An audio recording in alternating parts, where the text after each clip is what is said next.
In here, we pour whisk, whisk, whisk, whisk, whisk. You were that creature in the ginger beard. Sturdy and ginger. Like vampires, the ginger gene is a curse. Gingers are beautiful. You owe me $5 for the whiskey and $75 for the horse. Gingers? Oh, hell no. This whiskey is excellent. Ginger. I like gingers. 3 of the last 5 years have won Restaurant of the Year. You can't Noma. get a restaurant. My like mom's Michelin, one of those things? Yeah, but like Higher.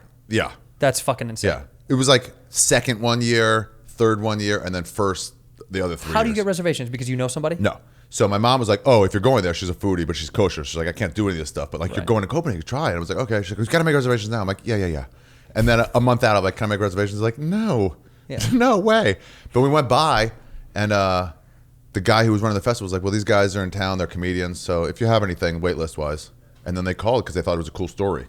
They bumped us up and like, what? Can you come right now? We're like, yeah. They must have known somebody. They must have known you guys. They just thought it was cool. Like, oh, comedians are here instead of just locals. Like, let's bring them in. What? Yeah. So Bobby was about to eat pizza. I was like, put it down. Let's go. And the guy who was with, he's like, yeah, you got to go, man. That's insane. So they have all these chefs working as pretty much interns, high-level chefs working as now interns. Chefs. He has like 40 chefs working on staff. Guys that legitimately should own their own restaurant, Exactly. but now they're just like, Exactly. you're just a line bitch. Yeah. Did you ever see 6 Days to Air? Yeah. So you know 7. When, 7 days to air. I thought 7 days 6 to air? days to air. Fuck, now I don't know. 6 days sounds way Maybe more it's right. Yeah. Hader's working there as just a writer. He's Yeah, a star, yeah. and he's just working For on South the Park. writing stuff. Yeah, on Yeah, just South Park. hanging out. Because Yeah. like high-level guy, but he's like, I want to be here with you guys. Right. That's the same thing. So these 2 chefs, their whole job was to peel walnuts. And I'm like, what are you doing? And they're like, you don't want to get it stuck in your teeth. The whole So that's their whole gig. job is just all day peeling the little skin off walnuts. Every fucking day. I don't know how long they were on that duty for, but I'm like, that is going to another level. Yeah, that's new shit. That's like what Japanese sushi chefs. You know, you hear about those guys that are in training at those. Yeah, Gyro. You know what that is? Like Gyro Dreams of Sushi. Did you ever hear that documentary? You don't know this guy? Ugh, this is one of these things that like the internet's gonna be like, what? Gyro, Jiro. He is a sushi chef in Japan, in Tokyo. It's in a fucking train station. You've been to Japan? No. Yeah, I know, Dude, you in gotta Tokyo, go. there's like some of the dopest food I've ever had was in a fucking train station. In your mind, you see train station, you think New York, right? You think of like what you know as a subway station. Sensation. Don't even touch anything. there. 100%. You wouldn't fucking you go like this when you walk through it because you You try to get to the train before. yeah, dude. Tokyo is to me the exact opposite. It's like everything in there is so unbelievably clean that it feels kind of fake. It's like a movie set. Did they get the thing where they push you in with a stick? That's China that I've heard. No, in Tokyo, in Japan, everyone does slam in, but it's like polite slamming. It's really strange. Like everyone is like kind of apologizing as they're pushing in. No, China's I'm so sorry, more I'm gonna like, run my dick on you, but I'm really sorry. It's Sorry. just it's a compulsion. That's how they made those pornos. That's how those pornos started. You know, where those like bus porno in Japan when they started.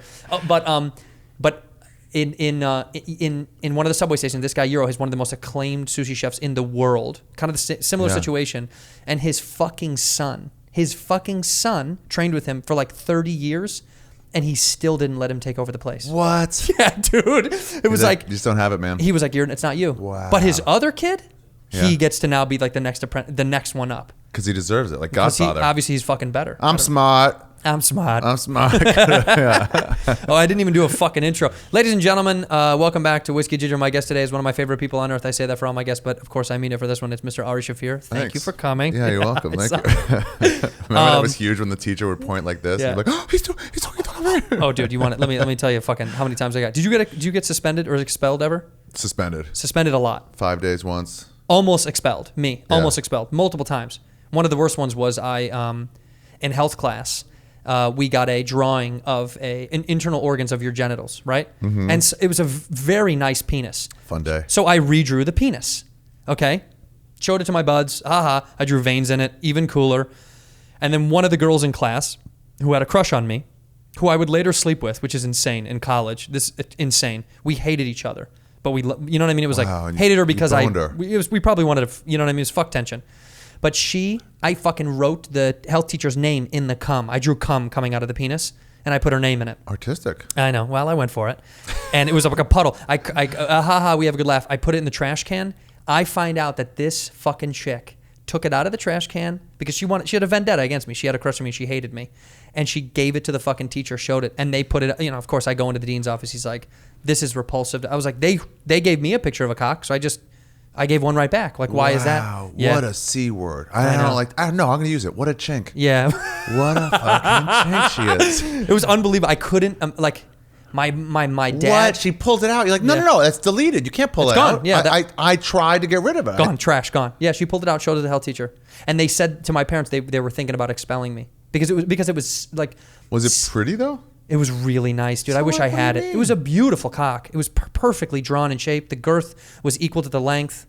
And so it was cum letters? In cum, yeah, the cum was in letters, yeah. Wow. With her name. I mean, how fucking creative is that? It was like cool squiggly cum letter. You should reproduce that. I know, and make it you should. I don't know, t-shirt, no one would wear that, but like something.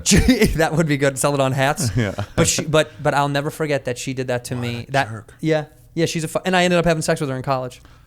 Fast forward to fucking going. She ended up being in the same place that I went to college. She didn't go to school there. That's what chicks don't understand. Like, we'll fuck people we hate. Yep. So like, probably that's we're unable to who say we no. probably want to fuck the most. Just people we fucking hate. Let me say one thing, by the way. Yeah. That story in Copenhagen. This is the similar. Like, do you know Jelena? Have you ever heard of that? No. It's a restaurant in Chicago. That's one of these things. I went for my mother's birthday. I bought 4 tickets to go to dinner to Jelena for my family. Right. I was so excited. This was like such a big fucking deal. Yeah. Right. I was like, this is gonna be the big, like, this is it. This is my everything. I say to my parents, hey, let's go downtown for mom's birthday. My dad was like, oh, I don't want to do that. I was like, well, you don't, this is like one of the most expensive restaurants in the world. He's like, I don't want to do that shit. Why? Because he's just an old stubborn fuck. Were He they was like, I don't want to do divorced? that. No. This is, my parents were like, he was like, I don't want to go downtown. I don't want to go downtown. That's how much he hates going into the city that he's like, no, I'm not going to fucking, he's like, I'm not going to go. No Whoa. way. Wait, maybe I said, is it Jelena? I don't know. It's one of the fancy fucking restaurants in Chicago. And now I'm thinking Jelena's a place here in LA.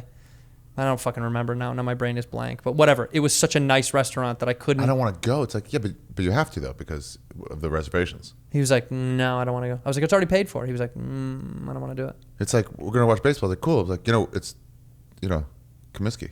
Like, Yeah, I don't want to go. It was such like a stubborn fuck you. Yeah, it's just an old man shit. Dude, I love when you catch somebody on like getting stubborn. And you're like, but why? You should. And like, no, they stick to They're it. stuck. But that's what cognitive dissonance is, where it's like, Yeah. this doesn't make sense. But I'm sticking to this. But I reward that sometimes because I feel like I'm that way. Like Oh, I'm for sure, I am too. You are. You're like a contrarian when you know you're wrong, but you'll go, I don't know, maybe I'm right. Yeah, I'm still not Right. going to do it. I still don't really care if you don't like it. Yeah. Actually, I know that the name isn't Jelena now that my brain is working. I don't know what the fuck it is, but I'll figure it out later. It doesn't really matter. Was I it want to talk to Sbarro's? you. Yeah. Okay, Oh, sorry. Sbarro's. Yeah, it was. It was such good pizza.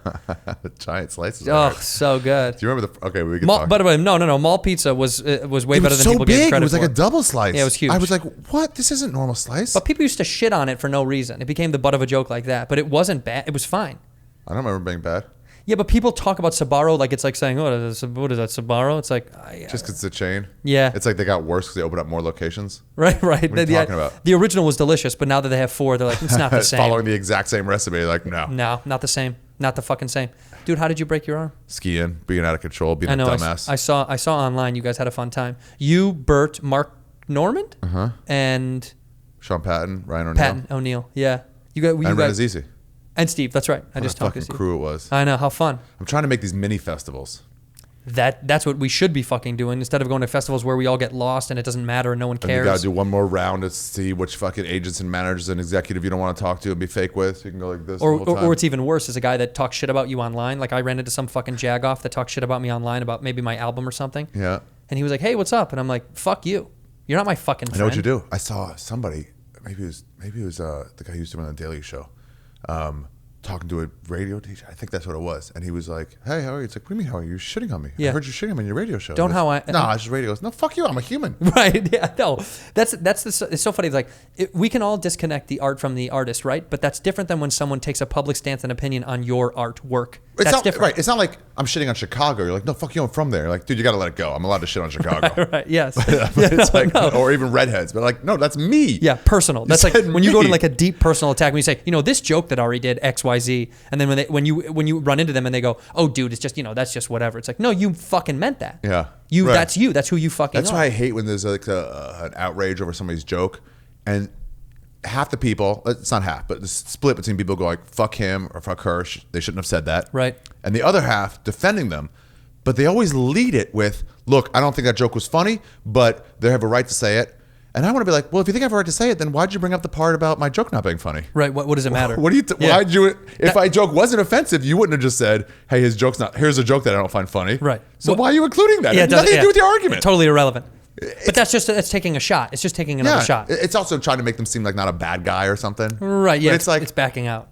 Yeah. It's take bullshit. the stance. Yeah, like that. Like I've talked about this a bunch about the fucking all the people that got mad at Louis' jokes, and it was like, they were mad about. I don't even want to get into about it. other shit. They're clearly mad about other shit. When you break it down, you're like, I know what it is. You actually don't hate that joke. Yeah, no, of course You not. just hate him, and you're looking for a reason. And you know what? That should have been the original thing. They should have just gone, I fucking hate him. It's like, okay. Yeah. You're allowed to hate people. Yeah. And fucking his material aside, just go, I don't like him. I don't want to see him But perform. wouldn't it be cool if one of those guys were like, look, I think that person's a piece of shit. I fucking hate him. However, you guys are out of your mind if you're trying to like say what a comic should say on stage or not. Right.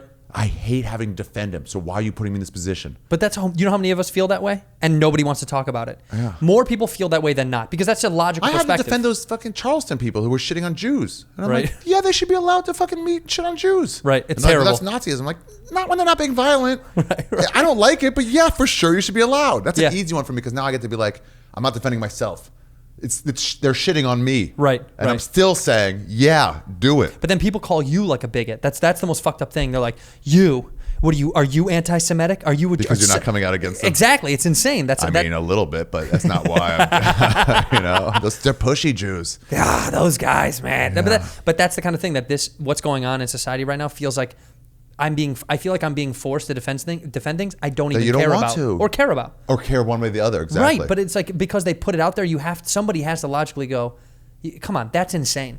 Yeah. It's like as I've said before, like with Aziz Ansari, I don't know him. I don't care about him as a person. We don't know each other. Yeah.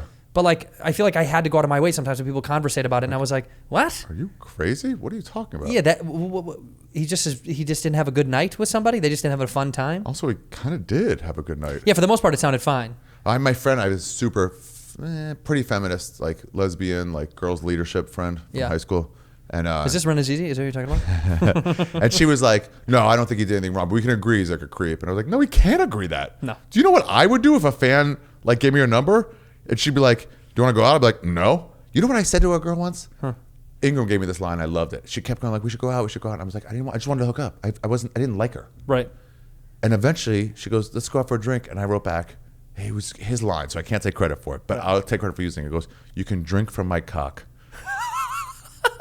And she did. Yeah. She came over and we boned, and that was it. Actually, I couldn't get a boner. I ended up eating her ass. First ass I ever ate. First one? Yeah. And you just met this girl? No, I met her a few times. Was there a shower? Pre-shower? She was young. Right, Young right. chicks Okay. don't have See? to. Isn't that Yeah, funny? They glisten. After 25, you're like, you gotta jump in the fucking shower. Wash it off. Like, have some self-respect. Life has Yeah, dirtied but it's you like, up. he's a creep. He took her out for dinner. Right. And wine. And was not, and then got her a ride home. That was the funniest part to me, is that she dictated in there that he had gotten her a car home, as if that was a negative. That to me sounds like a really polite Dude, way I to heard fucking say tons of goodbye. people- I heard tons of people going like, he should have just, when she said she wasn't into it, and forget about the, I gave you a blowjob and stop, as terms of nonverbal cues. Right. What is that from? Yeah. Whatever. He should have just gotten her an Uber, and I was like, to all these people, I'm like, why would he get her an Uber? She didn't have a job? Right. She can't get one? afford a ride home? Yeah. Is she not a full human? Yeah. She's not a 3-year-old. Treated like equals is only a partial in this day. It's like, yeah, but I thought everyone is up to their own devices. Yeah. Like, well, no, not when she's feeling pressure to stay. That's what somebody said in an article. Like, she felt pressure to stay. Like, what's the pressure to stay? Get out of See, there. then that implies that she feels like the only reason that she is there, or her realization, is because he's famous.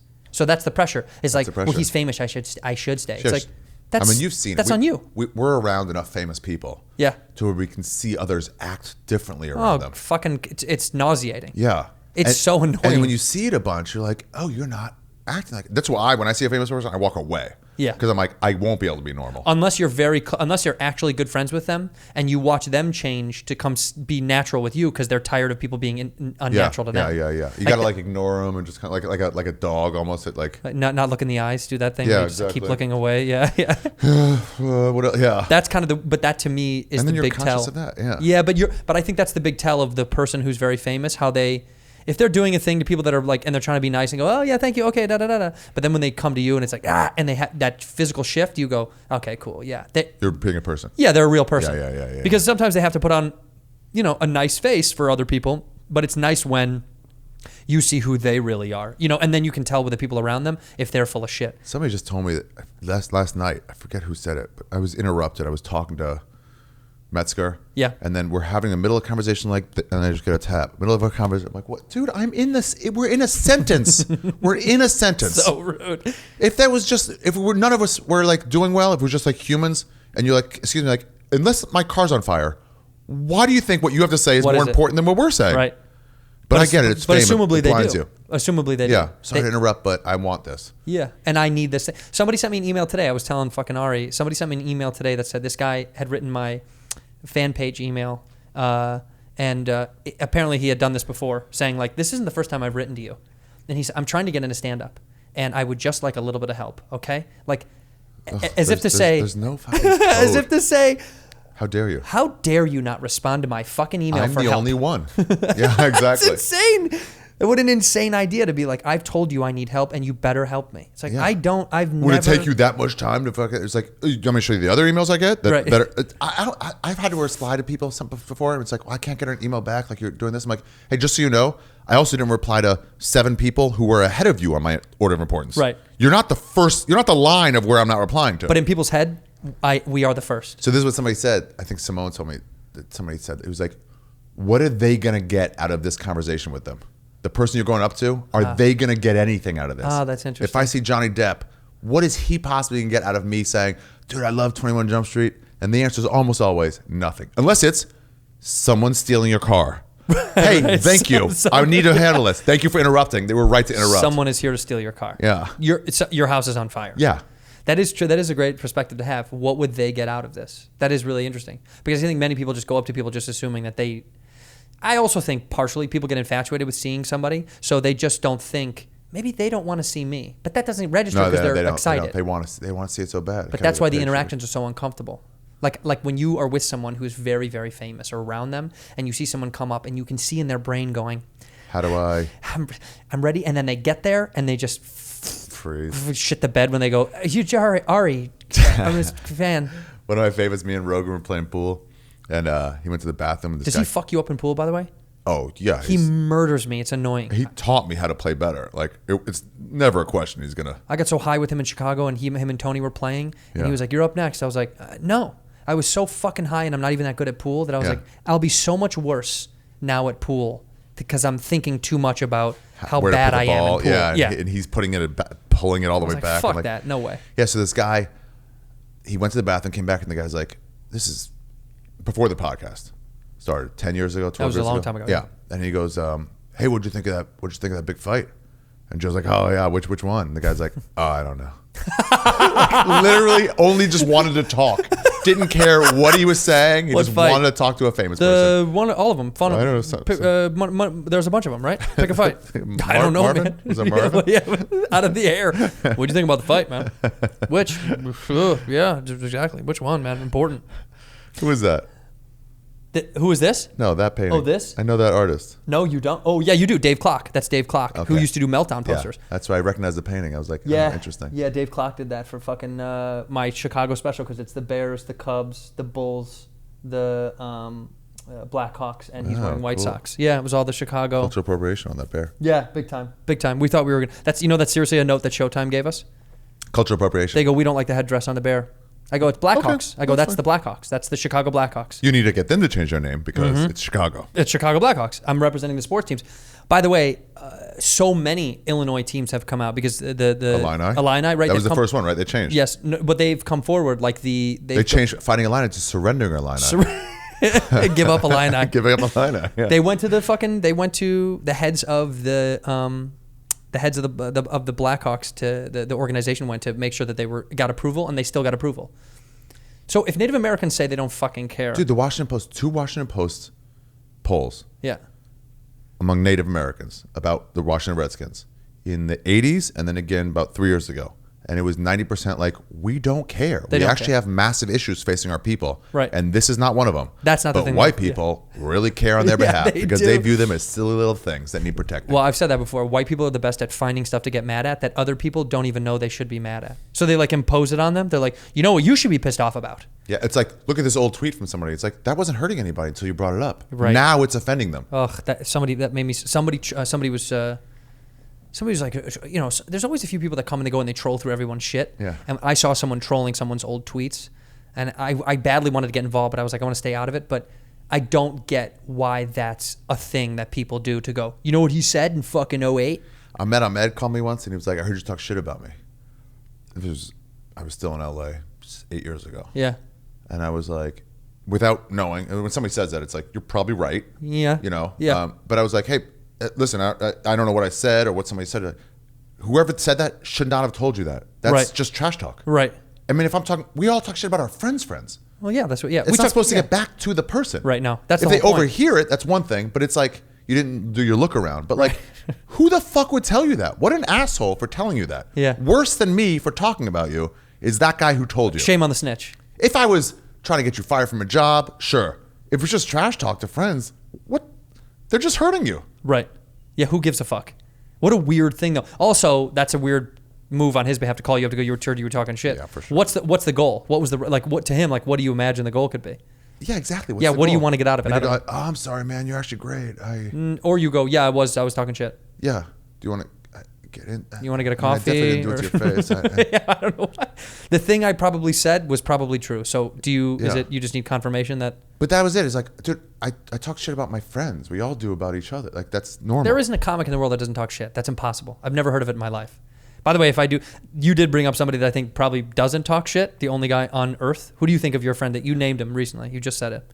Joe Rogan. No, that doesn't talk shit about anybody. Yeah, Joe probably doesn't. He does. But somebody more than anybody that doesn't. Oh, Simone? Yeah. Yeah. He's too Steve good. Simone might be the guy who's like too cool, Yeah. like classic of a nice, actually good person. He's what Christians should be. That's right. If all Christians are like Simone, where you don't even know he's Jesus related, you just know he's fulfilling the tenets of Christianity. Right. Kind, charitable. Good person, But then sweet, he doesn't say warm, like, you know, open. Jesus wants you. He just does what he thinks Jesus wants him to do. Right. Which is what every fucking religion should abide by. Yeah. Just do your own fucking thing and stop imposing it on other people. He's the kind of guy I don't believe if anybody was like, dude, Simone told me that XYZ, I'd probably go, Nah. I don't think that's true. For some reason, I just don't believe it. If somebody's like, I hate Simone, you're like, what's your problem, dude? Really? Yeah. You do. I'd go, you do? And they'd Yeah. go, yeah, no, I don't like this thing about Steve him. I go, Simone? Huh. The short, stubby guy? Do you think it's because you suck? Do you think that's what it is? Maybe because you're a fucking piece of shit loser that nobody likes? Possible, that's what it is. Yeah. Is that conjured in your brain that maybe you suck? Yeah. Hey, when you went on this trip, by the way, I cut you off, but are you going to do more dates like that where you go out with a bunch of guys and go to a place? So that's what I'm thinking. So luckily I have this storytelling show. Yeah. So I can justify having other comics there on the show. Great. Otherwise, it's like you're supposed to headline. Like, I can't bring 7 comics. I can't do 15 minutes as a headliner. I know, but don't we wish we could, like, do you remember the Comedians of Comedy? Remember that tour that they did with Galifianakis? Like, I had said that, I mean, everyone said this, but like, why don't people fucking do that? I don't know. But the Storyteller Show was a great anchor to like, hey, here's some of the funniest fucking people I know doing dope shows together. Yeah. And you can go around and travel and fucking promote each other, which is and a unbelievable. lot of times it doesn't take your draw because it's probably stuff you're not really doing on stage normally in your act. Yeah, you're probably like just that spaghetti fucking around. string cheese incident wasn't like, Yeah. that wasn't robbing your hour. No. So like, sure, I'll come do that. It's Right. fun to do. The shows are good. And then all that money pays for ski rentals, ski Partying, lifts. having a good time, fucking around, And traveling. then everyone leaves with like $1,500, $2,000. Ugh. So it's like, why are we not doing this? Meanwhile, you go to another festival, you end up losing money because you're spending way more than you should be, fucking around, doing the dance. And also, half of the time, I mean, I'll speak personally more than anything else, but a lot of times the sets that you do there or the shows that you do, you're like, it was fine. It was fine, I guess. Yeah. Only Canadian it's just kills. when shows are inundated with comics, when there's too many comedians and too many people, it loses any sort of In the audience, you mean? yeah. It's just like it just loses anything beautiful. It's like Yeah. oh, there's just billions of people here. There's just too many people. There's too many comics, and it's like I don't know. When festivals get too big, I think they're almost worthless. I mean, if they get too large, you're like, oh, it's just what is this anymore? Who's seeing who? Yeah. You're just going to see stuff. But I mean, that's what when you go to big festivals, you hear that somebody goes, I think at 8 we're going to see so and so, and at 10 it's whatever in the midnight. You might get a little. I'm trying to compare it to like music festivals where like, you're No, like see, I think Desiree those are- would always be like, "Oh, see this band at 4 o'clock." I'm like, "Sure, I'll check them out." And then you're like, "No, they were really good." But that's cool. I'll be more of a fan There's now. something more. I don't know what it is. It's different. Music can fill a room without anybody in there. Comedy alone is real sad. You know Yeah. what I mean? Like if a musician's like, we're gonna play anyway, and you're like, that's cool. But if a comic's like, 4 people, dude, we'll play anyway. It's like, it's what are you just bummed for doing? all of us. Yeah. Dude, I've seen comics at the store like going on. It's so dark in there, and then the 4 or 5 people that are there leave, and they just keep going, and you gotta be like, "Hey, dude, it's no one's here." You gotta stop. But they're so used to bombing that like doesn't you weren't matter. literally getting no response. And Same without that the was the people. same as 10 people or 0 people. The response you're getting like, No. "Oh, you should quit." when I first started showing up at the store, that's probably when I first saw When'd you you get before there? I knew you. I showed up. I moved here in 07, like end of 06, From Chicago, from Arizona when I went to school, and then I came here. you start there. Here, really? You started here, yeah, me too. Really, yeah. What a terrible place to start. Yeah, it was so stupid. It was so fucking dumb. But back in those days, going to the store and watching. When did you get I would punked? Like see- right away, or when did you meet couple years up in. with that guy? Couple years in. Well, What's his name? Goldberg. Yeah. Jason. Yeah, who did it with Ashton? You were his guy. Oh yeah. Well, that was such a crazy. That whole story was my old roommate's I forgot about that. ex-girlfriend was worked for this manager, this guy who repped one of the guys that did the original Punk'd, and he by way of was like, we can't find a good funny gun comedy writer that we can pay nothing. And she goes, there's a guy that this guy I'm sleeping with lives with me, and he'll write for nothing. He's doing nothing. He's just trying to get by. Yeah. They sent me a packet. We're like, could you write a packet like this with your own original shit by tomorrow afternoon? And I stayed up literally all night. It was like, You're like, all well, I night long. have nothing going on. Yeah. Socially Yeah. or Can I? business-wise. Yes, I'm going to borrow my roommate's computer because I don't have one. I just wrote for 7 hours, just a ton of dog shit stuff, as much as I could pump out. Went in the next day, gave it to him, and they were like, what are you doing right now? I was like, oh, I'm really busy with nothing Yeah. at all. I was like, can you I just gotta come? go to the post office tomorrow. Yeah. I got to pick up my buddy from the airport. That's how I got a job in that circle. That's how all that bullshit started. Yeah. Didn't you And build a show around you? we tried a bunch of different stuff. I mean, we tried a bunch of different stuff. And And then then, went to an audition where he like was like you were the show and he was building it around you. I mean, kind of, although, all those guys were master puppeteers of just using young comedic talent. It was just like, how could we fucking get you in to do stuff for nothing? Yeah. I mean, it was just like, but and then doing fucking Punk'd after that was, it was fine. It was whatever. It was, It was an past when it was experience. like gonna be the thing. Yeah, way past, way past. And I mean, it's still happening now. People are still like copying the same format, which has been making lots of money, which You're is really crazy. good at it. Thank You were really good at that Thank hidden you, dude. camera, like fucking around. Like I remember that. Like there was a few guys who were like, and I was one of them. That's probably why I noticed it. It was like doing some like fun like pranks, Yeah, and so like there was a bit I have on the internet that people think it's you. I really? mean, when they first see the thumbnail, there's one. It's me. I sold cocoa butter in the hood naked when I did this naked show, and I had the naked show. That's Yeah, what it was. yeah. That's right. And Yeah. I had cocoa butter in the hood, and somebody goes, "How is this not The Amazing Racist?" And I was like, "That's so funny." I was like, "That's so true." I didn't see it that way. But I mean, in the idea that I was like, "Oh yeah, this could easily be like." Oh, yeah, it If could- somebody it said could that's be for that Ari, I'd be like, character. "Oh yeah, Yeah. without a doubt, without Yeah. a doubt, I would have thought that's you." But I had to get so far away from hidden camera because it gave me such a dirty feeling, dude. There were nights that I felt so gross. Why? Because you would go home and you're like, I fucking fooled everybody. I lied to everybody. And you almost, like, when we manipulated people heavily, it really sticks with you. It kind of peels your soul apart a little bit. Because you're like, oh man, I just like tricked all those people. And when you see someone's face after they like realize they've been lied to, there's a weird moment of like, oh. You really hurt me on that one. Yeah, yeah. Like it is really uncomfortable. Because Yeah. it's not like, they're not always fun lies. A lot of times they're like, we went into some of them had malice behind them. They were just like mean. And you're like, oh, this is fucking mean. What's the best idea you had that you never did? Not did well, just never even tried, but you were like, I always wanted to do that one. What's the best idea that well, I think we had a bunch of them that we never ended up, I told Rogan a few of them that we never ended up shooting or they never went to air. I'll tell you mine. But you Yeah, tell give me what you got. one. No, give me one, and then I'll tell you one. I have to I'll think. go back and forth. Yeah. One was going to, you know, where the people walk in the mall, the old people walk in the mall. Yeah. We wanted to set up a kiosk to get petitions signed to lower the maximum driving age to 65. You're not allowed to drive after 65. That's funny. And just having those angry old people like, what are you talking about? We had a bunch of car bits that are obviously so illegal. Like we did a taxi driver one. We never shot this. We had a taxi driver one where you'd get in and someone's in the trunk. And it's like banging, help. Just see what they do. And you're in the cab. And it's like, you're like, dude, I think there's someone that's like, no one's back there. You know, and then of course cops pull up behind and you're in the middle of a. And you have to be like, there's someone there or not. You ever see The Push, that show? What is that? They set this thing up, a whole party. Everyone's in on it except for one person. Kind of like Joe Schmo. Yeah. Yeah. Oh, that was so fucking genius. That was Natasha Truman Show in in that. real life. Yeah, it really was. That gay guy, the gay Latino guy on that show was like, he was my everything. It was like, wow, that guy's great. I forget who it was, Yeah. but he was so good. But everything's set up, this giant party, and through the course of the evening, they convince the one person, and they do it well. Just trust me on it, they do it well. Right. That there's this dude smoking a cigarette on the top of with his legs dangling off a building, smoking a cigarette, and it's like, if you don't push him and kill him, we're all going to jail. Through a series of events, somebody had a heart attack, somebody covered it up, and they're like, you got to do it, man, or we're all fucked. You got to do it. Fuck. And see how many people, and then they have a pad below Right. that guy. So Right. if they do get push him, he's still okay. Right. And they try to get these people in the course of one evening to commit what they think is a murder. That's fucking wild. Nothing ever went through. Did anyone do it? Yeah. Oh my god. Imagine how they feel. Mm-hmm. That's what I mean. So those nights, I would think about that guy like, in the well, tub. you just turned me into a murder. I never would have been. Then now I have to Right. justify this thing in my head that I would have murdered. But it shows the human psyche more than anything else. Like it gives you a look into how people really react in situations. That's the one thing about hidden camera that was amazing. It was a sociological, psychological study. real, you see them. Yeah, you're like, oh my god, I know who you really are. Like we did.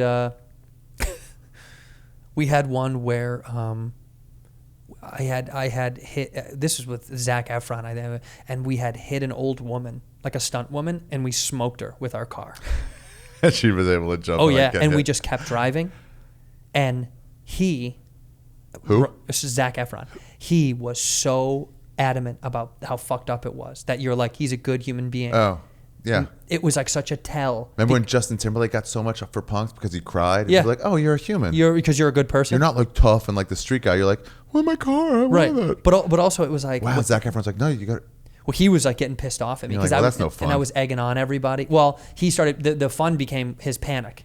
Because he was like, dude, this can't happen to me. This can't happen. You know, he knows I'm a star. This will be the demise of my career. Yeah. It settled in that like as we're running from, we're being chased by a cop car. He's like, It's all going away. That's it. I'm fucked. That my whole career's fucked. Especially because when the cops pulled me out, I'm like, I had this southern accent, and I was like, it's all Zach, dude. He was fucking driving, and he was like, what? And he was like so puzzled that I would lie like that to the cops that his brain stopped working.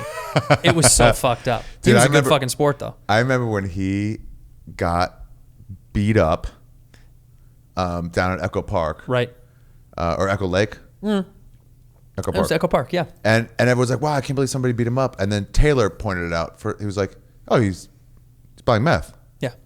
You don't, like, you've been to Echo Park, man. Right. That's you where know you what's buy going meth on and there. heroin. Yeah. No one's strolling in there at night. Not just hanging out. Yeah. I was meeting a buddy down there. Even if you were with your girlfriend, you're like, oh, I was way wrong about this place. I only saw it during the day. We gotta go. We gotta get the fuck out of here right Yeah, now. you wouldn't wait. To be there, especially a star, it's like, you're going to score. What's when you always hear, when there was like the mini, what is it, 2 years ago maybe? There was like a mini resurgence during Black Lives Matter of like little mini LA riots downtown. Do you remember they were storming on the freeway? mini riots? They were like mini LA riots that were happening downtown. I swear to God. And they're storming on the freeway. People are stopping cars on the freeway to say fuck you, like a Black Lives Matter movement. I don't know that that's happening downtown. And I go downtown to go to my friend's bar. He owns a bar down. We go down. I think that's what we were doing down there, or a show or something. And I was going down there, and as I'm like pulling out of this lot that's full to get in to go back in the street, this woman is like this black woman's yelling at me, and I'm like what? Doing this, and she's like So I rolled down my window. She goes, "What the fuck are you doing here?" And I was like, I'm like, is this your lot? And she's like, "What?" I'm like, am I on your property? And she's like, "No, motherfucker, you're not, get the fuck out of here. Get the fuck out of downtown." She's like, "You don't see what the fuck's going on, you dumb motherfucker." Of course, I'm now looking around. I see everything. I'm like, oh shit. Oh, you're having a thing. You guys having a little get together? Hey fellas, beep beep. Come over here. Yeah. Fight the power. Fight the power. Good luck. Yeah. I was so blind. I was so blind to it. I couldn't fuck. I was like, how did I not know that was going on? Yeah. Oh, you could tell her eyes were concerned. It was mad, but she was concerned. It was more like, you're dumb. They're gonna throw shit at your car. Yeah. Remember you're Reginald Denny? Yeah. You fucking idiots. He didn't do How did anything. Santino die? You won't believe. I mean, you will believe this. The dumb shit went downtown. Yeah. During Black Lives Matter. You guys get out of the road. Imagine that guy. Beep, Move. beep. You people are in my way. What's happening, you people? I'm like, the people in my way. All the people in my way. All these You people. You're all in my way. Are you happy that you don't live in LA anymore?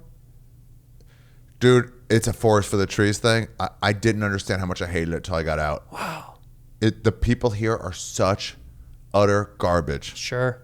I guess because I became a man here. Yeah. When I was 25 when I moved here, but I was a boy. How many years you lived in LA for what? 12 years. Yeah, that's a good amount of time. Yeah, it's enough to live anywhere. That's you get plenty. bored of you did it. Same restaurant stuff, but like then when I left and came back, I was like, oh, I see it. I think it's gotten worse because of Instagram. Yeah. I think everyone thinks like I'm either a 500,000 person star or I'm a 20 person star, but either way, whoever my followers are, I'm a star to them. Yeah. So everyone feels like that. Yeah, that's wild. But I mean, Kevin grew up here and he's like, yeah, it's gotten worse for sure. I wonder what that is, though. What is it? Do you think it's just because you have social media? Maybe it's because of that, but as a society, we're way more self-absorbed now. It's my thing that happened to me. Yeah, it's like so important. There's no more. Well, LA is such a breeding ground for I'm trying to do this thing for me. It is, admittedly, it is a selfish place. I mean, we are kind of all selfish in our own way. So it's like it harbors selfishness. Who's that guy? Yeah, it's the parties are never like, oh, that guy was nice. Who's he friends with? It's like, what does he do? Yeah, like, where's he from? We go into talk at a party and then you leave, and it's like, who did I waste my time with him? Right. Or was he worth something? Well, this is a crazy question too. I noticed this when I go back home to Chicago and I meet friends of friends. Yeah, you talk and you talk and you talk, and then you learn about them and whatever. Here, right away, at a dinner or something, and they go, that's Mike's girlfriend. It's like, what does she do? What does she do? Right away. What does she do?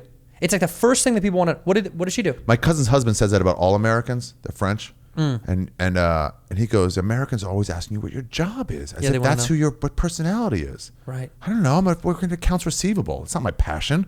Ask me about boating. I'm into that. Right. What are you crazy asking me what my job is? But it's a very American thing that your job defines who you are.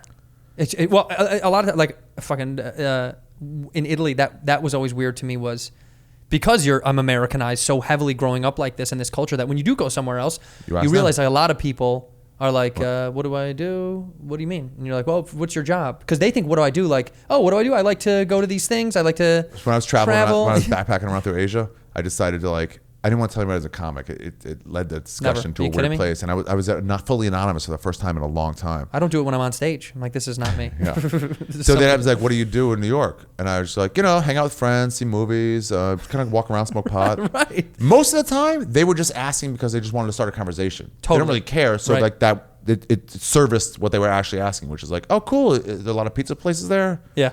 Yeah. But sometimes like, no. How do you make your money? And they're like, oh, I'm a stand-up comedian. They're like, wait, what? Which is a gross thing, by the way. For people, how do you have what is your financial situation like? Why the fuck do you care what my money is? Yeah, you know what? off. This is very sociopathic, but I really don't give a fuck. But we're on planes so much traveling. I found that now, when I do like somebody, if I start talking and they get to that point of going, well, what is it you do, right? Because most of the time on a plane, independent contractor. Usually I don't. Yes, I used to say writer, or like, oh yeah, I write. I'm a novelist. Do you have any books? I haven't finished one yet. So A, novelist, they don't care about my writing. B, I haven't finished one yet. They're sad for me. Oh fuck, he can't even finish a book. Like now I sound sad. You know what I mean? Now they can't get. You haven't even started one, motherfucker. I'm at least writing a book. Wait, no, I'm not even writing a book. I'm not even writing one. You forced me into this line on the plane.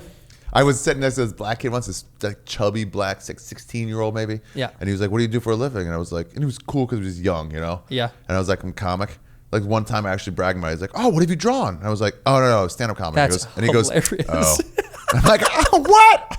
He was just into comic books. By the way, that is true. I'm a comic. That is more cool to be like, oh, what have you? Oh my god, how cool! Yeah, that's awesome. Fuck, what an extremely meticulous art. No. I'm a stand-up comedian. Oh yeah, well that's a bullshit job. Yeah, new takes on dick jokes. Huh? Yeah. Oh, cool. I bet you're funny. Yeah.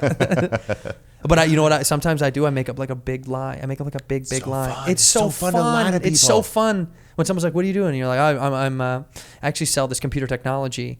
I don't know if you've ever seen this. And they feign interest, but you can get them going a little bit. Oh yeah, and I can dive so deep into a topic that I know nothing about, just because I know they don't know it. And then the pressure, because if they call you on it and they find out that you're lying, it's sexy. So embarrassing. Yeah. So you actually have stakes on it to keep the lie going. It's hot. That's why it's hot, because you know that if they catch you, you're gonna look way worse. I was way into thrift store shirts for a while, and someone was like, "Oh, you at that bar in Wyoming?" And I was like, didn't know it was an actual real bar. I was like, yeah, dude, it's so fucking nice out there. Yeah. Like, dude, have you ever been to so and so? I'm like, yeah. Like, where the horses are? I'm like, yes. You can just get them. They're like, all right, yeah. And then catch you on one little thing. Like, that happens to me with movies though, because I don't see a lot of movies anymore. And people will go, dude, did you guys see da da da da? And everyone's like, yeah. And I go, yes. Instead of saying no, it's like, sure, just go on with the conversation. Because I also don't want to start. Yeah, I just want to hear what you have to say. Yeah. You don't need to know that I definitely don't want to see that movie. Books is always that way for me. Same thing. Yeah. Did you read that book? I got called on it the other day. Oh, did you read that book? Some artist. Yeah. Exactly. Yeah. They were like, do you know so-and-so? I was like, yeah. And then my girlfriend's friend, Corey, she was like, do you know that artist? And I was like, I don't. No. And she was like, yeah, I didn't think you would. It was like when I was a kid, not when you were a kid. I was like, yeah, I don't. I just went along. I was like, I'm glad she called me on it, and we just moved past. Yeah, because, well, as long as you admitted it. Yeah. If you kept it going, then it's bad. It's the best trick if someone hasn't read a book. If you go, have you read that book? And they're like, yeah. And like, did it take you forever? And they're like, oh, I know. And you're like, it was like 80 pages. 130 pages. What are you talking about? I caught you in a lie. Dude, I saw Jessica Kirsten the other day at the cellar, the Village Underground.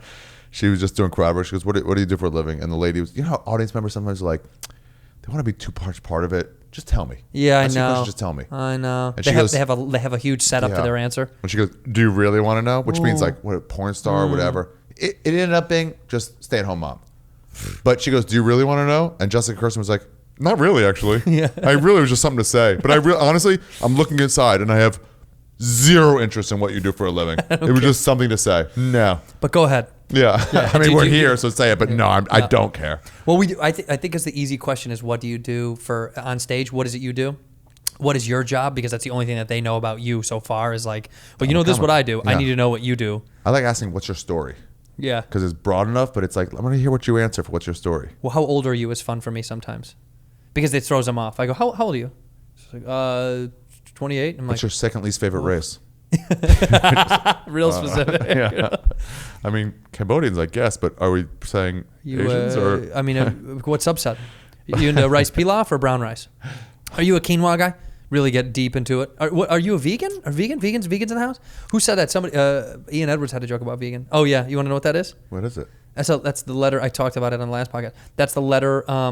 My grandfather was my grandfather was dying. The Cooney Funeral Home is the funeral home he was buried in. Yeah. Or I mean, he was showed in or whatever. Yeah. And he wrote that on the letter. Give this to Cooney when I croak. He put money in there for the funeral home and gave it to my grandmother and was like, because he's the guy for a tip. Yeah. No, that was the payment. That was the payment in cash. Because he knew I'm going to this one. Yeah, and he's like, I'm gonna die any minute. And he's like, I'm gonna die in the next couple of months. So here.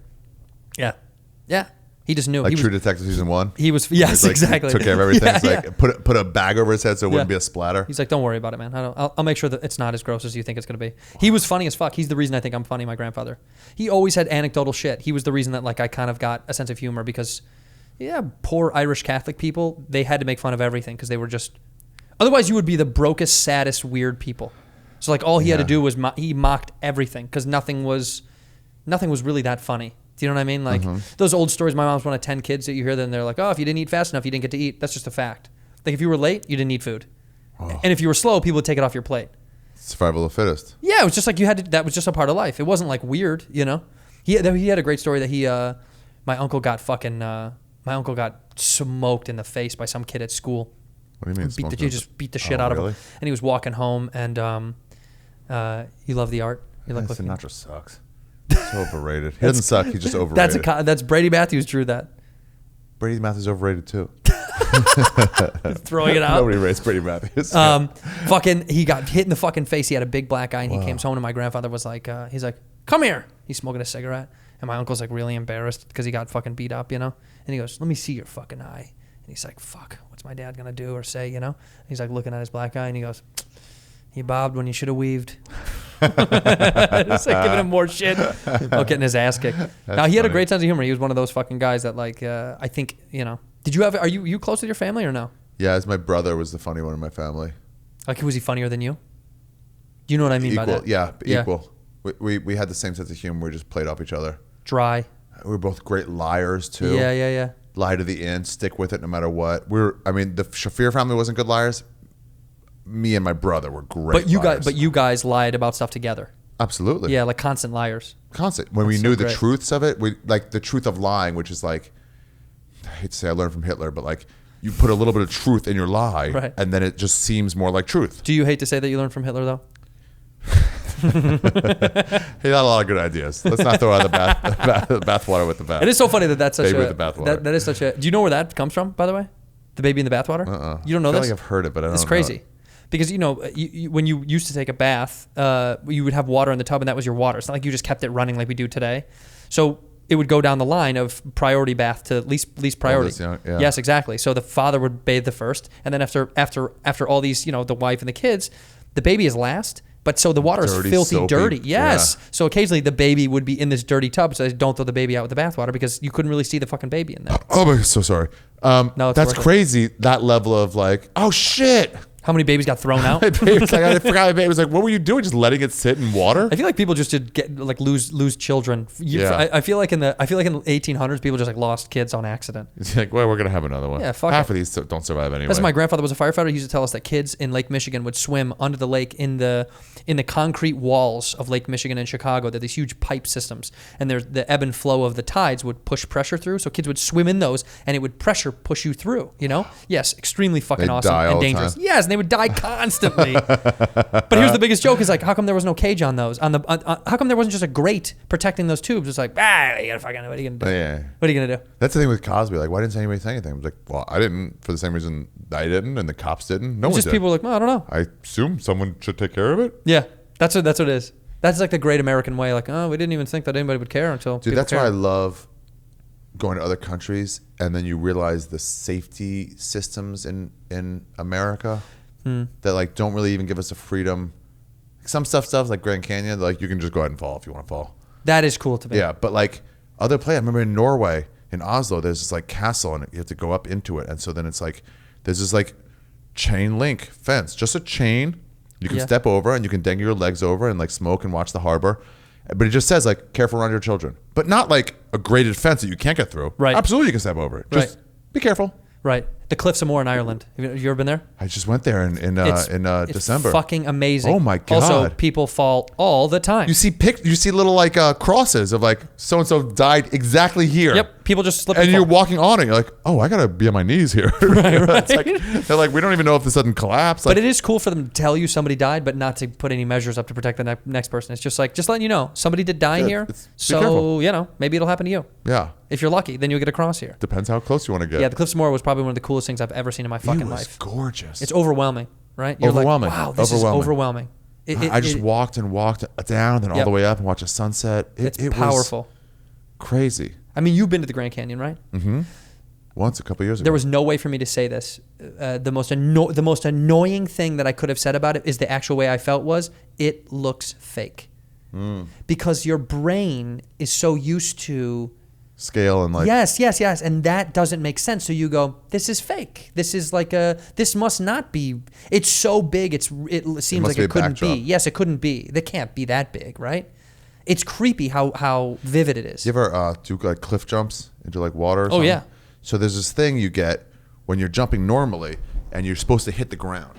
So like Yeah. this, you just feel like there's ground. Right, You know? right. And so when you cliff jump, it's like there's ground. And it's like there's not ground. Yeah, right, So like right. that moment where it should be, there's a range from here to here where ground should be. And then when you Right. don't, you're like jumping and whoa. Whoa, yeah, You know? yeah. Like, it doesn't make sense on your mind. No, your brain I'm not supposed to fall that long. Right, there's too much fall. Yeah, Yeah. yeah. Have you bungee jumped?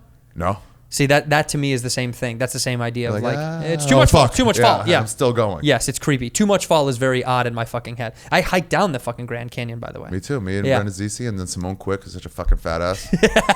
He's There like, was not a pizza station halfway down. Could you imagine? He's just stone ovening pizza. Have you? No. But did you guys sleep at the bottom? No. Oh, you did. See, yeah, you No, go we all just the way went on a down. lark and, Okay, like- so you can go all the way down. You can camp, and then you can go back up to the next day. You got to win like a lottery to get that, don't you? Well, this was also when I was in college, like 17 years ago. So it was a long. Way easier to get anywhere in America. Yeah. Less people. Yeah, less humans, and I think people. Didn't travel as much. It was at the Grand Canyon. It didn't have a lot of people there when we were there. It was kind of like people kind of came and went, but getting a hotel was The word's easy. out. Yeah, it's so funny. It's like when people really find out about shit, it's over. I feel this responsibility when I see places around the world like Japan, like you said, you know, where it's like, how much should I not tell people about I it? know, because you want to be like, you won't believe how incredible this place is, but then you're like, should I tell them? Yeah. If it's the Eiffel Tower, it's like it's already out. Yeah, I can fuck tell it. by my experience What at the Eiffel fuck ever. Tower, how Yeah. cool it was, whatever. There's a bungee jump, whatever it is. Yeah. But like, if it's someplace that no one's been to, it's like, I think my line is, if it's so remote that it's going to take you much effort to get there, like plane, ferry, bus, where it's like, okay, you can't just get there. Yeah. Then it's like, okay, I can go ahead and tell you, because if you're willing to do the work to get there, you can get there. There's a place to this, to me, is this place in Italy, on Capri, on the island of Capri. It's on the most north. I don't even care about sharing this because it's fucking so incredible. On the most northeast side of the island, a place called Vito Beach, and this is exactly what you're talking about. It is rock, and I mean all the way rock into the water. And by the way, there is no fucking lifeguard. There's no beach person. There's no sand. Handle Like it. there's beach on the other side, but this is just huge stone Croatia was, that yeah. you just have to jump off of into the You water. stand there and you're like, I think I'm dead. And then it's like, Yep. Good, go, jump. And, And you're the like, how do I tide, get back in? Right? Yes, tide pushes you back Yes, up. the tide. You have to get out with the tide. And we saw little kids doing it, and you're like, wow, kids could easily die. Smash our head. Yes, So the tide is so heavy, dude. But you're like, parents are just like smoking, having wine, okay, yelling at the kids. It was the most beautiful, like unbelievably, Untouched, right? like untouched. seemed real. It was like local. It was theirs. It was like only theirs. You know, we got there totally on accident. Rented fucking scooters, went to the back of the island, kept going, and they tell you they're like, oh, there's all these Lidos. Lido open free beach, which means it's not protected. You don't pay. There's no lifeguards. There's no services. So it's like you bring your own shit or fucking don't go. Like you're like, does someone have sunscreen? It's not like that. It's like there's no hut. There's no place to piss. It's like, right. It's just nature. Just fucking go to nature. Yeah. But the government owns them, so they're protected beaches. And you go down there, and the moment you see it, it's so overwhelming that like the feeling feels like coming or like a thing that happened during childhood that gave you all the elation that you've ever felt, where you're like, how do I capture that? How can I save this forever? I got to talk to this writer once because my manager, my agent, they're always trying to get me like do TV shows, and Yeah. I'm like, the problem is TV sucks. So Yep. I'm sure there's some good TV, but very Yeah. little. Yeah, it but happens. There's some. Season 1 of Breaking Bad. Yeah, sure. I was gonna say the one with the guy from sister from Family Ties. Justine Bateman, wasn't that? What's Wasn't that his? her brother's? Jason Bateman. Oh, Yeah. you're talking about fuck, and it started in Chicago. Ozark. No, the first one he did, they got him big. Oh, you mean Arrested Development? Yeah. Yeah. This is so funny. By the way, the track line that we just went down, Family Ties, Justine Bateman, her brother, The sister of the sister brother, da, da, da. And I named another show too. Have you seen Ozark? I've seen season 1. It's pretty good. It's a pretty fucking good show. But yes, Arrested Development. So like here or there's a good TV show. that happens once every 30 years. So my interest isn't that because it's not a normal situation where it's good, and I have no interest in doing bad shit Right. for money. No. I make enough money where it's like You don't need it. I don't need more money Right. to do something awful. Right. So I talked to this guy, this writer, and he was like, well, what do you want to do? And I was like, all right, man, this is feeling you get. And I don't know how to capture it on film, but you go hiking for a few hours through whatever, and you got to wade through some water and take your shoes off maybe, and then you put your shoes back on, you're walking, and you come over this hill. And as you come over this hill, at the end, you're sweating and you're running low, and you come over and you see the ruins of a fucking old temple. Oh. And it's not just the picture of it, it's the getting there and the feeling you have. how do you capture that on film? Yeah. And he was like, I don't know. Let's try to think about it. And I was like, okay, but if you can capture that, I'm in. But like, I don't know how to capture that. I think it's almost impossible. Because you've earned it. Yeah. It's all the work. You know who came closest, honestly? I feel like Bourdain's show did that a lot when it was like, I felt like I was with him. I think he was such a good orator of like, watch how I tell this story of what this really must feel like for a guy like you, like me. That's why people at home related to him, because it was like, here's what you would do, I bet, if you were given my access. Right. And I feel like it just kind of, like when he, like that episode, there was an episode, I think it was off the coast of Italy, and they're fishing, and he notices one of the guys from the boat is like throwing in like fake chum. Yeah, chum. Oh no, he was throwing in like dead fish or dead seafood for him to catch on camera as if it was like plant, And all he did was talk shit about him, and it was beautiful. He was like, look at this. Bourdain talked shit about him. Yeah, he was like, look at this idiot throwing stuff. He's like, look at how dumb, this isn't even fun. So he just got tanked, and the whole show then was him joking about how fake it was. And you're like, that's why him being so genuine felt like you were having that actual experience instead of being like these travel shows where they're like, this is the best bite in South Beach, whatever the fuck it is. It feels so formulaic. His was so real. So real. Yeah. It almost felt like you could have done that with him, Give me not, I don't like exclusive words like the best or the greatest, but like give me a great experience meal you had. Where it's not necessarily about like this food was over like 9 steakhouse in Vegas, but there's no experience there. Rogan took me and paid for it. Right. It's just good steak. But like an experience like getting there kind of meal. I can tell you, this is funny. I'm going to give you like the antithesis actually. I'll give you one of the worst meals I've ever had that I thought it was going to be a delicious meal. Because I have a few of those. But like this one, we were in fucking Paris, and we had made plans kind of off the cuff to go to this. I have your story in a second. But we go to this restaurant thinking, it is a perfect little we went off the beaten path in a neighborhood. I'm like, dude, this is mom and pop. This isn't on fucking Yelp. We're finding it On accident, too. It was kind of like we found out, oh my God, okay, cool. Okay, we'll make a reservation for tomorrow. Okay, do the thing. We go. By the way, hold on, just to interrupt. Yeah. There's a thing to finding it yourself. Oh, yeah. So when I moved to the East Village, there was this late night sandwich shop, Sonny Annie's. I'm like, it was great. I told Jay about it. He goes, let me look it up. He goes, oh yeah, there's 1,500 Yelp reviews. I'm like, but I feel more like I found it. Because I didn't get it off Yelp. You I got almost it wish off you wish you never saw that it was on there. Yeah. So go ahead. And we go in to have dinner. I am rightfully excited. It's not like fancy. It's not high end. It's not like crazy. I just think this will be authentic as fuck. And I'm the kind of guy, if I eat in your country or eat, I'll pretty much try whatever the fuck you've got. I'm usually gonna go whatever the chef recommends. Let's just try it. Fuck it. Fuck it. Exactly. If I hate it, I'll just fucking eat it and not give a shit. I have the That's what ability. Joe List always says. Like, if I try something new, if I don't like it, I'm like, then get something else. You're out $9. I don't know. Right, what the fuck? I don't know. It just doesn't matter. But we get there, and man, the vibe was so bad. It was so fuck you. You're obviously American. You're not. It was like we discovered their secret, and they were livid about it. So the food was terrible. It's like they gave us their scraps. Like I could feel that they were like not enjoying serving us. Yes, it was like it was like I'm trying to have an emotional moment here. But you know what? Kind of good for them, because I believe that everyone should have the right to go, fuck you. I don't want you. You're not who I like here. It's like, okay, well, fuck it. What am I gonna do? I want to be the one you like, but I guess I'm just not. I guess I'm just not. Yeah, I'm an American, and you don't want me in your neighborhood. The opposite, walking in Kyoto in the rain. Go to Japan. Yes, in Kyoto. We left Tokyo, went to Kyoto, took the bullet train. We're looking for a kabuki show, and went to go to show up to the theater in the rain, and they're like, that hasn't been here in 3 years. And I was like, great. Well, the website hasn't been updated. You're like, whose website? Yeah, they didn't. The business doesn't we literally exist? were like, we tried to buy tickets online, and it said that the times were 7 p.m. and 9 p.m. and they were like, that's. I mean, you not, can keep arguing, but it still just hasn't been here. So I don't know what to tell you. You still have to get the fuck out of here.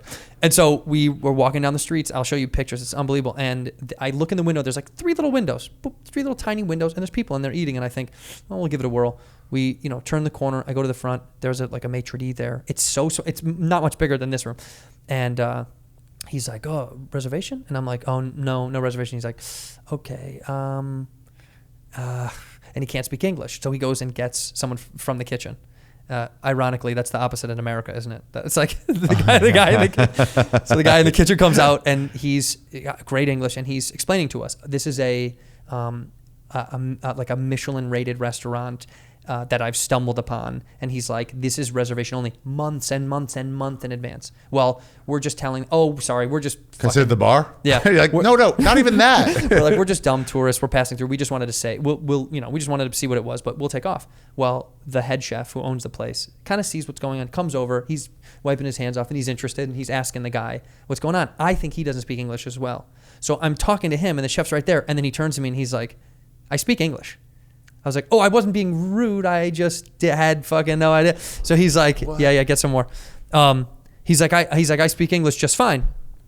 So we're telling him our story about, how we ended up at the Kabuki show. He's laughing. He goes, I'll tell you what, come back in an hour. We close and I'll see if I have something for you.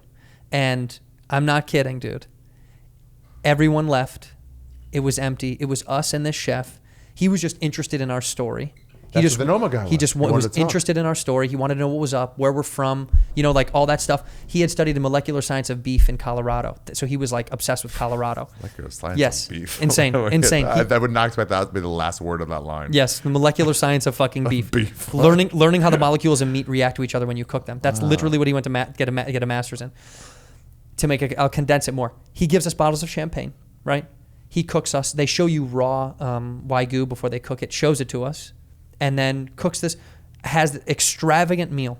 And it was an ungodly expensive restaurant. And what I paid compared to what I imagine people pay was him just being a very, very nice guy. Like what I paid was nothing in comparison. And the experience was this guy sat all night with, I'm talking 2 hours after he'd closed. His staff is gone. Him cooking personally for us for no other reason than he was just interested in us and we were having a good laugh and he had a great sense of humor. And I never told him what I did. He didn't know anything about me in that world. Also, most people come for that specific thing. And he's like, who are these guys that don't want anything from me? Yes. They were just wandering by for a meal. Yeah. I finally get to cook. So Burrow last night went on for Guys We Fuck podcast. Yeah. And Simone was talking about it, where it's like, these are just feminists who don't know Burr. They didn't know him at all. I mean, they maybe have heard of him, but like, he's their enemy. Yeah. White dude. Yeah. But they had no reference of who, like his jokes or his manner, like anything about him. They weren't like won over before he went on. Yeah. So it's such a crazy time to be able to be like, finally, I get a crowd who actively doesn't want to like me. Right. And this guy finally got a chance to serve people who are just hungry. Yeah, just people that wanted food. I didn't know anything about him. I could just let me cook some food for these motherfuckers. Yeah. It was fucking, also, he was almost waiting on bated breath to find out how impressed we were. And I was out of my fucking mind impressed. Where he would explain to me that like the fats in the meat, they in America, they gristle. You know how we have gristle? And the fats in Wagyu, because it's so, it's not, it like butters into the meat. Wow. It disappears. It's like almost magic. He goes, look at this raw. He'll hand it to you raw. I hold a piece of meat raw. And he goes, hold on. Goes to the kitchen, salts, does this thing. Comes back and it's cooked, but it's not really cooked. It looks Barely. Raw still, but it's just. You're like, this is great. Do you have any ketchup? Yeah. He's like, can I get you anything else? I'm like, A1 would be the best right now. That was probably to me the most pinnacle meal where I walked away with a smile from ear to ear. And the topper, I think I told this fucking story on Fighter and the Kid, but fuck those guys. Yeah, fuck those guys. Suck dick. They suck. Fuck them. They suck. Fuck Callan. Fuck Shab. Oh my god. No, but you know what? But the best part of the night was we went into a park to look at cherry blossoms because it was cherry blossom season. In Japan. Yes, and this young dude was drunk with his friends making fun of us. And I go, will you take a picture of us? And he goes, yeah. My mom FaceTimes me, and he gets on the FaceTime with my mom. And he's like, hey, mom, this is mommy. He's and he's laughing. Then I'm having a good laugh with this guy. And then the rest of the night, he's like, you come with us. You come with us. So I'm partying with this dude and his fucking friends out on the town. And we went where they took us to the coolest fucking spots because it was like local spots. He just liked us because I could take a joke. He was drunk with his friends and making fun of us. And instead of being like, oh, that's really rude. I mean, it was just like, fuck it, dude. We're in his space. Like, all right, it's fine. You can make we'll fun of take us. it. I'm not going to try to like fight you. Right. But isn't it amazing when you travel? Like, imagine if like somebody else was coming here and was like, fuck it, a Chinese guy or Japanese guy, you can hang with us. And we took him to Fred 62's. Yeah, think about that. And they're like, wow, real American experience. Like, oh, it's just some diner that's open late. There's just not much late night in LA. But right. But in his mind, he's like, this is great. This is like real American. And he's right. It's totally. a real. Yeah. For his experience, it's the best. Yeah, that's what you want. I'm like, I don't want you to tell me the tourist spot. I want you to do what you guys normally do. And they'll go, yeah, but it's not that. You're like, no, that doesn't matter. I can always get to tourist spots. That's in the easiest Innsbruck, thing my in the friend world. Lisa took me to this place where it's like just a burrito place. Yeah. And it's definitely not as good Mexican as L.A. How could it be? But it's the burrito place where everybody hangs out in Innsbruck, Austria. Right. And you're like, cool. This is cool. Yeah. Yeah, I went to I went to fucking, this is going to be called The Travel Show with Ari and Santino.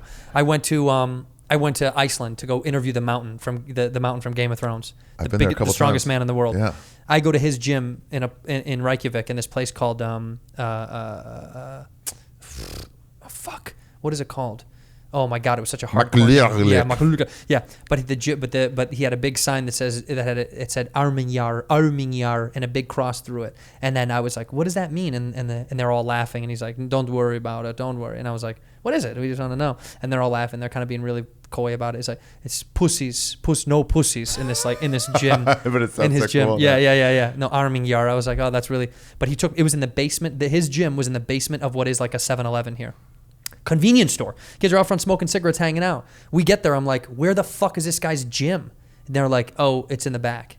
We go to the back. It's downstairs below the 7-Eleven. So cool. It was the coolest fucking thing I've ever seen. I mean, I was like, I'm in a movie. I'm in a fucking cool mob movie where like his muscle is downstairs. And all the dudes that are with him, Jakobel training, that's what it's called, Jakobel. And all the dudes around in his group are all he employs ex-cons because, they don't get a lot of shots. So he's like, I'm going to give them a job and give them a shot to be training with me to get off of the streets and get their lives together. And these motherfuckers, you want to talk about like scary looking, also tough. It's like, not only are they frightening looking men, but they're also the strongest men in fucking Iceland. You're like, oh, you're weapons. You're just weapons in your basement. You have full man weapons walking around. That was nice. Give me your meal. Give me the fucking one of those impressive meals. I will tell you, in Iceland, just before I do that, Ari Eljan, he's pretty much started Icelandic comedy. Yes. Took me to the north of Iceland. He was like, I'll be your travel guy, man. Let's go around. Awesome. He's a comic, cool guy. I met him on that comedy festival in Denmark. Yeah. And we get on a plane to the north, which to get my plane ticket, I got to the airport. I'm like, where do I get my tickets from? They're like, what's your name? Like, Ari. And he's like, oh yeah, here you go.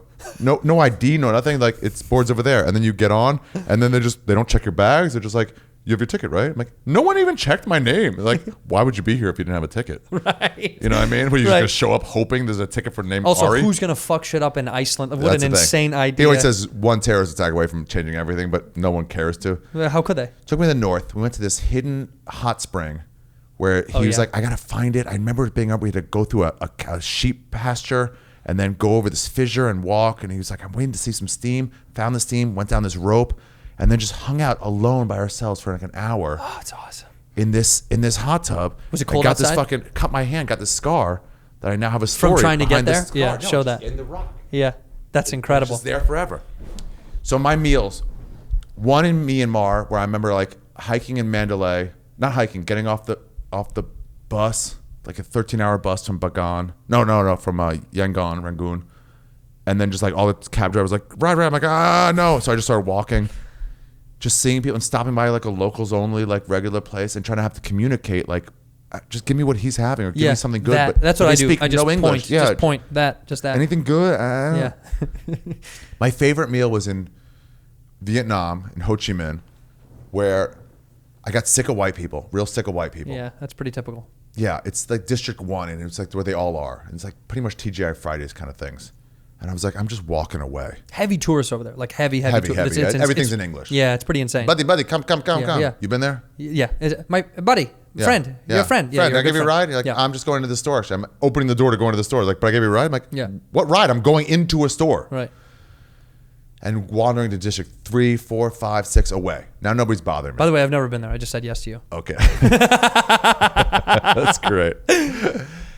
And eventually coming to these like hutongs, which is like these little, they have them in Beijing. Hutong? Beijing has hutongs, which is these Windy alleys? well, yeah, and it's just like houses that built up and made alleys. Japan has that They too. don't go, you're like, oh, let me cut over, I'll go in. It's like you cut over and you're out another, it never meets back up. Right. So they have that in Ho Chi Minh, in District, I think like 11. And I'm just wandering and I can see the clouds forming and you can smell rain coming. Right. And I'm like, I'm fucked. I got to find a place. These are homes. Right, These aren't right. like business. Oh I can yeah, duck yeah. I into. can't just like hang out in someone's house. Yeah, so I start walking faster and faster. I'm like, I gotta get out of here, and I don't know how to get out of there. And I pass this family, and they're all in this like open shop window, and they do this thing where instead of saying "come here" like this, they go like this. It's down, so it looks like they're saying "get away." Oh, but this it's means this come. part. This means come. Yeah, here. it's this Yeah. part, but not that part. But it looks like this, and I'm like, I go, and they're like, "Come," and I'm like, but they don't speak English. They're like, get over here. Yeah. Get over here. And they just see a white dude, and it's like, what the fuck's a white dude doing here? Right. You know? And they all have these little mini. So there's this meal in Cambodia and Vietnam, it's type of eating, I don't know what it's called, where it's like tiny little pieces, and everyone's sort of like a king. So I'll put like 6 pieces of chicken on this little like bucket that has coals in it, and then everyone has beers, but I don't serve myself beer. I serve you beer over ice because you're a king. And then you serve me beer, and that guy serves me beer, and I that's serve so this. cool. Oh, you got a beer here? Let me serve. So I never serve myself. That's like that. That's just tradition. It's this type of eating, and the food.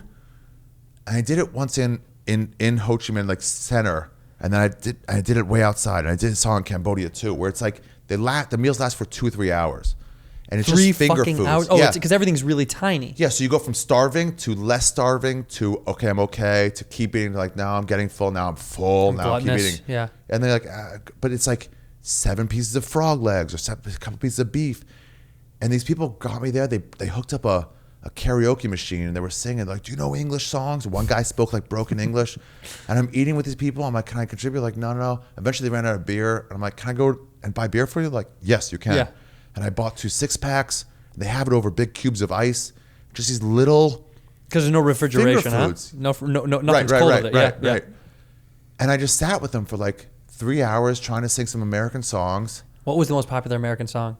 I sang some beach, which is what I can remember. Right, but did they recognize a lot of them? Did they know Yeah, everything? They yeah, knew everything. They knew everything. Right. But Or they just wanted they'd you to sing lead along it. yeah, because it's like, whoa, an American. Yeah. And I sat there with them for hours and just talked. They showed me pictures of their family and their kids. It was the bonding moment about the meal that mattered so much. Yeah, and I felt like I was invited to this thing that like I wasn't supposed to be privy to. Right. Yeah. The food was fun. Some of it was like jerkied stuff, and the experience is worth way I'm in more. Ho Chi That's Minh, it. And then it started pouring rain. We all kind of moved it inside for like an hour. The rain stopped. We like pulled up our chairs that were like that big, and we moved them back outside. Oh, it's incredible. Yeah, and it's just like, and they would have said it was like Fred 62. It's like, no, it's a Sunday. We're just Right. talking. But That's like, normal to them. it was so like specific and unique that it's just like you can't go on the web and find that. Yeah. There was a place kind of like that. Well, it kind of got Bourdain went one time. It got a little exploited, but there's a place in Tokyo that's called Piss Alley. It's kind of a little bit famous, but it is people's homes. But they're also bars. You go into people's homes that are bars.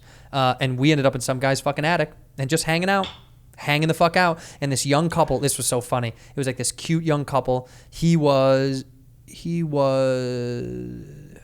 Nordic of some kind, and then he was from in Japan. Yeah, they were tourists, and they had run into each other at a hostel, and they were wandering around, and they went into this place, and we see this young, sexy couple. They're both good looking and young. You could tell they want to fuck so bad. Do you know what I mean? They're like having a night out, and like we can't wait to go back to the hostel and fuck this thing out.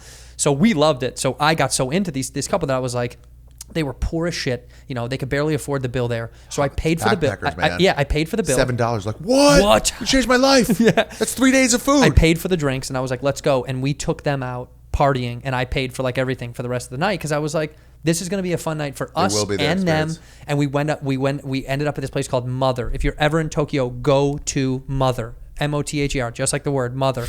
It is a fucking underground heavy metal bar, and it's fucking. There's one girl there. It's tiny. She's got a mask on. She's got one of those surgical masks on because heavy metal. Because everybody smokes inside, and everyone is smoking. Everyone's smoking. Even I was smoking. I don't even fucking smoke anymore. And the Isn't walls. it crazy where you're like, I'm gonna smoke again. Yeah, I smoke now. I smoke right now. Addiction. Yeah, where do I smoke? I smoke now. The walls are lined with CDs, all CDs.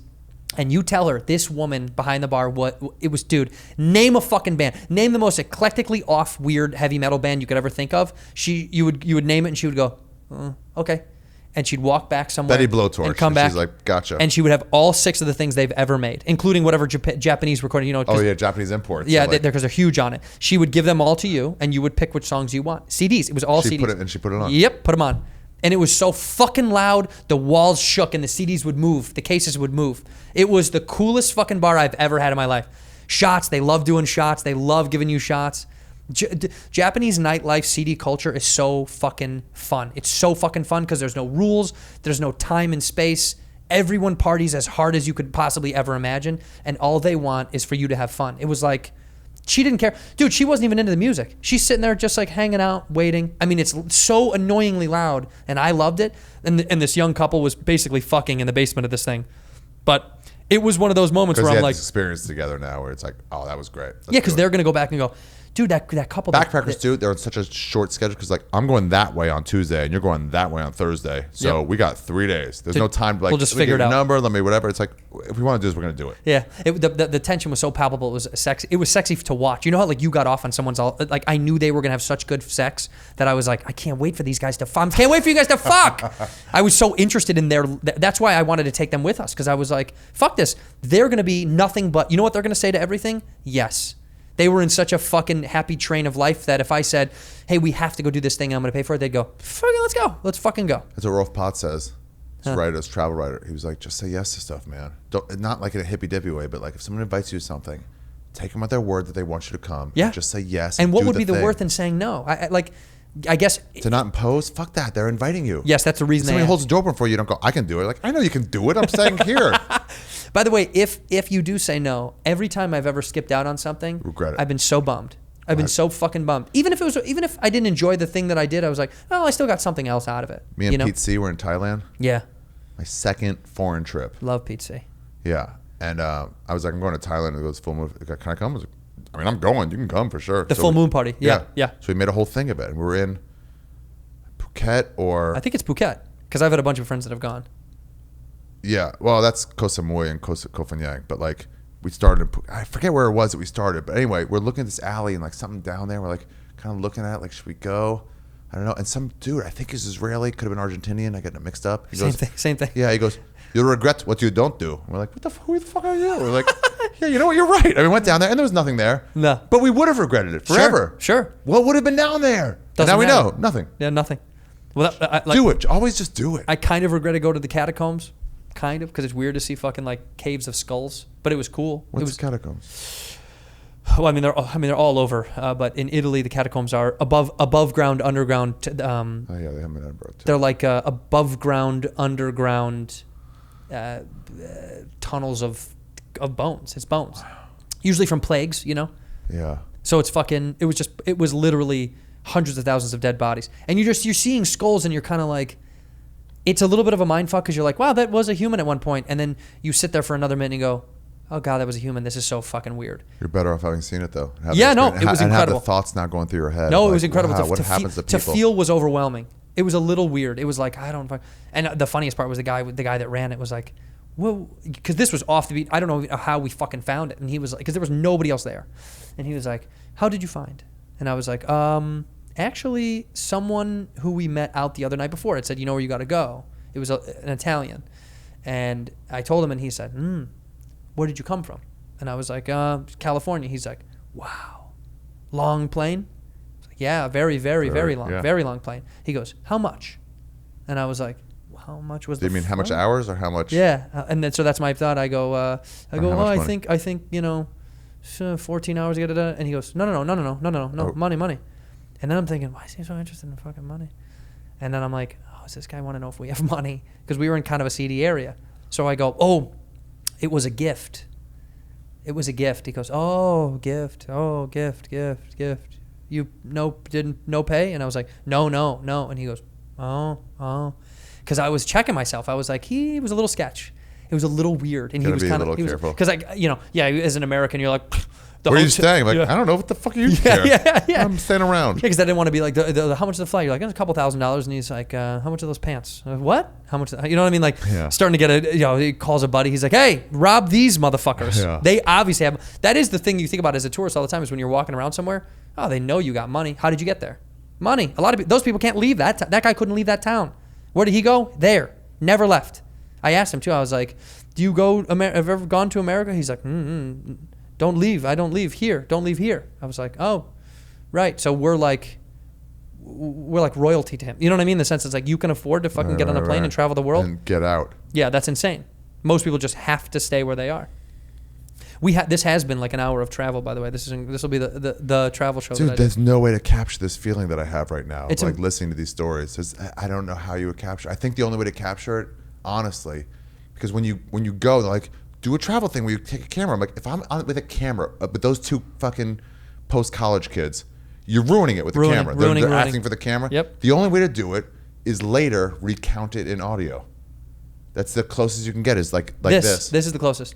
Because even if you were recording the audio of the night, no, it becomes a conscious thing. Later, talk about it or write about it. Like that's the only way you got it. And even then, you don't replicate it completely. No, it's too hard. Because you can't really. There's no way to tell that feeling. I was even something so local. I was in Seattle with a buddy of mine, with Brandon, and my buddy Brandon. And I had gone shopping that morning to meet up with him and his girlfriend. I had no plans that day. I walked like 15 miles in Queen Anne, in Seattle. I was walking around. I got a joint. I smoked it by myself. And then they were like, "Come meet us and get good seafood." And I was like, "What a day! I'm high as fuck." I go down. I get good seafood. And then they're like, "We have this cool beach that we want to take you to, where you could go out on these paddle boards and just chill, and we can bring beer out there." Like, so we go out on these huge, long paddleboard surfboards. And I'm laying down, drinking a beer, and I'm sitting down laying down in the sun on the board, and it's, there's calm water. And I said out loud, "This is one of the greatest days of my life." And it was. Yeah. Like, I can't explain that. I was trying to explain that feeling, but I was like, this feels like the greatest day of my life. And it really was, though. Yeah. And if you had to choose a vacation, you wouldn't be that. No, it wouldn't. It would be like, let me get all this done and get this all ready, but like it wouldn't be that. No. You blowing up? No, it's okay. It's Diaz. Because the reason is, like, because the same thing happened to me. That day I went to a brewery by myself. They were busy, him and his girlfriend, so I was like, I don't want to bother you guys. The whole day. Dude, so I just went to a thing by myself. These strangers were sitting at a table, and I said... There's no Yelp reviews for that. There's no, like, what's to do in Seattle. That's not on the list. Not on the list. I said to these people, I go, do you mind if I sit at the table? And the one guy jokes, well, you got to buy me a beer. And I said, I'll buy all you guys a beer because I'm imposing on your space. And they're like, he's kidding. He's joking around. So what did I do? I go get everybody beers. Well, they're like... Well, this guy's not bad. This guy's fucking, what a nice guy. So we just kept talking the rest of the day. They invited me to this barbecue. It was just like, when you start to fall into stuff, there's no way to make that happen on a camera. There's no way. I met a guy on the bus from Mandalay to Bagan in Burma, in Myanmar. Yeah. And he was like, I stay at people's homes. And I was like, how do you stay at people's homes? What do you mean? It's like, I think a British guy. Could have been Australian. I forget now. Same thing. Yeah. And he goes, you just meet them and they invite you. I'm like, how? He goes, do you smoke cigarettes? I'm like, no. He goes, start smoking cigarettes. He goes, you just go outside, you smoke, you ask somebody for a lighter or a cigarette. Right. And then you start talking and you say how it's like you're poor, you're backpacking, you don't have money. And then they just offer. I'll just invite you in. You might be like, I can give you a few bucks, instead of like, sure, they'll take that. They need a few bucks. They got a couch. And then they show you the local area and like. Wow. And he did this all the time. He said he just got by that way. I couldn't imagine it. But I mean, he's got the attitude. He was in the to groove match, of it, right? though. Yes. I was going to say, he's got the confidence and the attitude to match that. That it's like, this is what I do. Yeah. When somebody tells you, when you can feel that someone does that thing, it's almost like, of course, why they wouldn't do anything else. It almost makes. I've had friends like that. That's like, yeah, that's how they've lived. What would stop them? It's like saying, Ari, what if next week you're not funny? And you're like, well, that's never going to happen. Yeah. That's the same. So that's the same mentality that he has. Is like, what if it doesn't work out one night? You're like, it won't. It literally won't. It can't. It won't. Jeff Dye said he spent a month in Seattle. Yeah. With no home. He's from there, right? Yeah. Yeah. And I was like, where'd you go? He goes, I found chicks. And they invited me back. Found chicks. I'm like, but with no home? He goes, yeah, I mean, I'll tell them I got no place to stay, so we go to your place. I'm like, but you were sure you get a hookup? Yeah. Forget about which one to go. Even if I got a hookup, if I was like, I have no place, I'm like, oh, that's not going to happen. That could happen. Like, it was for sure going to happen and for sure going to happen at their place. Yeah, but context matters. He's a good-looking dude. So good looking. So if he was an ugly dude, it'd be more of a great story. Good-looking, charismatic. Oh, yeah. Some fucking pig was like, yeah, just fucking chicks, man. Just met up and hooked up and hung out. Yeah. You're traveling right now, right? Because I want to fucking get you out of here soon. I know you got to go. You're doing Sam. San Diego, right? Yeah, that'll be done. That's already like sold out. Okay, that's gone. Where are you at to next? West Palm, and in March I got West Palm and Miami. Yep. And I got Tempe and Phoenix. Dope. Go to arithegreat.com. Yeah. arithegreat.com. I love that. Good. Don't ever change that. Don't ever change that. Next week I'm in Boise. Come on out to Boise. Is there anybody in Idaho? If there's not, fucking we'll Boise's find out. cool. Yeah, I've never been. It's an outsider town. I've heard it's awesome. I've heard it's fucking I don't know awesome. if they got a complex or something, but they're cool. It'll get discovered later. Boise's cool. Well, I'm gonna go fucking check it out. Go to andrewsantino.com. Where are you Thank gonna be in Boise? At the Knitting Factory. no, what is it called? No, it's not the Knitting Factory. I'm going Another to what is in Boise? What's it called? There's a few. The club. Yeah, Liquid Laughs. Liquid Laughs. That's what it's called. It's right across from the Knitting Factory. Okay, cool. I'm doing that. Yeah. Hell yeah. All right, so come out and see that shit. Thank you for coming, dude. I love you. Just real quick. Yeah. There was a guy in Boise. Me and O'Neill were there. We were like doing ski and going. Yeah. Oh, I'm gonna ski. By the way, I want to talk to you about that. when Oh I'm there. yeah. Okay. Yeah. Oh, I should have brought my Epic passport. Is it called Bogus something? Maybe there. I don't know. There's a place called Bogus Bowl. I think I want to go to. This dude was, I gotta stand up for it. Yeah. Just talking. He was drunk. He's like, oh, I just want to tell you I like it. And then he went like this, and then he started like going like this, and then just fell. His foot was this way instead of that way. He snapped his foot. Oh fuck! And then he couldn't feel it because of the drunk, and it was just like out. It was like this. It was like that and straight. And it was like what's wrong with your foot? And this paramedic's like, how many beers have you had? He goes, just like 3 or 4. And then it was like, ask him how many drinks he's had. And like, how many drinks you had? Like, oh, like 15. But only 3 were 4 were beers. Yeah, 3 beers. So that's not what we're like asking. 100 fucking They were drinks. laughing so hard, and he kept going like, oh, I'm sorry. I'm like, dude, don't apologize to me. You got the moment now, bro. You have to go to the hospital, not fucking me. Oh, he made me call his boss and tell him why he wasn't going to be there the next day. So whoever this dude is, come out to the show in Boise. Oh, Please yeah. come see Oh, me. yeah. Please come see me, broken foot guy. Yeah. What if he broke another limb? He comes to the show. He's like, dude, my arm this time. Fucking. Well, I hope everyone comes out. Thank you, dude. It was I a love fun you. talk, man. Love you. Whisk, whisk, whisk, whisk. You were that creature in the ginger beard. Sturdy